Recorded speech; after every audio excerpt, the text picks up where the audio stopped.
Are you an alpha or beta male, Mr. Nice Guy? I may offend you in this episode, but if the world doesn't care about men's feelings, why should I care? Listen to this until the end, because these few minutes can change your life for the better. Many men fall into the nice guy category without even realizing it. If you suffer from this syndrome, it's not your fault. There could be many reasons. Maybe you grew up without a father. Maybe it's because the education system is dominated by women. Maybe you fell victim to extreme aggressive feminism. Or maybe it's a combination of all these factors. In fact, the reason doesn't matter at all. You have to look to the future and get rid of this patch. Before you start wondering what's wrong with being a nice guy, I want you to know that there is a huge difference between being a good guy and being Mr. Nice Guy. It's a fantasy land. The reality is that the nicer you are at your expense, the more people will take advantage of you. What if I told you that there is a very dark side to the nice guy? What if the typical nice guy is actually not that nice? Nice guys only seem nice on the surface, but in reality they only behave this way because they secretly expect something in return. A nice guy is often a very passive aggressor who tries to get what he wants through manipulation. Being nice is his tool. Nice guys always seek acceptance by avoiding conflict. An alpha is, in every way, the exact opposite of a nice guy. If an alpha is nice, it's because he made that decision, not because he needs someone's approval or expects something in return. He is not afraid of disagreeing with others. He is not afraid of conflicts. He does not look for trouble by force, but he also does not avoid them at all costs. Whenever a conflict occurs, the alpha meets it. A nice guy behaves completely differently. He will walk on eggshells so as not to offend anyone.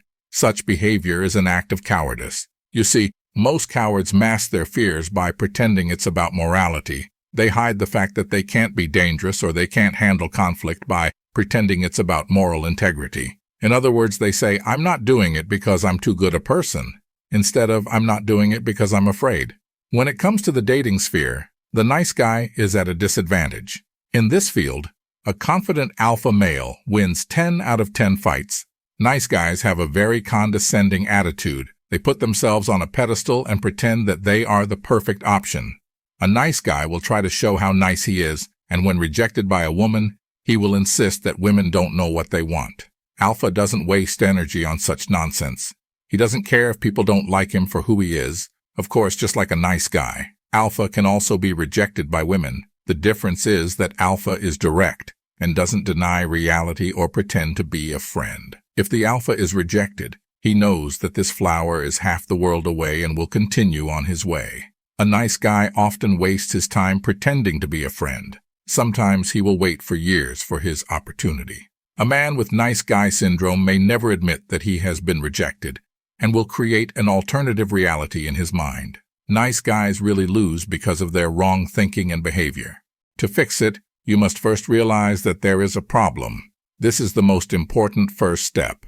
Few people have the courage to admit that they suffer from the nice guy syndrome, a guy who is often overlooked and ignored, a guy who few people take seriously. Look at yourself objectively. Do you feel resentful or frustrated in many situations because you don't get what you want? Look at yourself from the side as if you didn't know yourself and swallow the bitter pill of truth about yourself.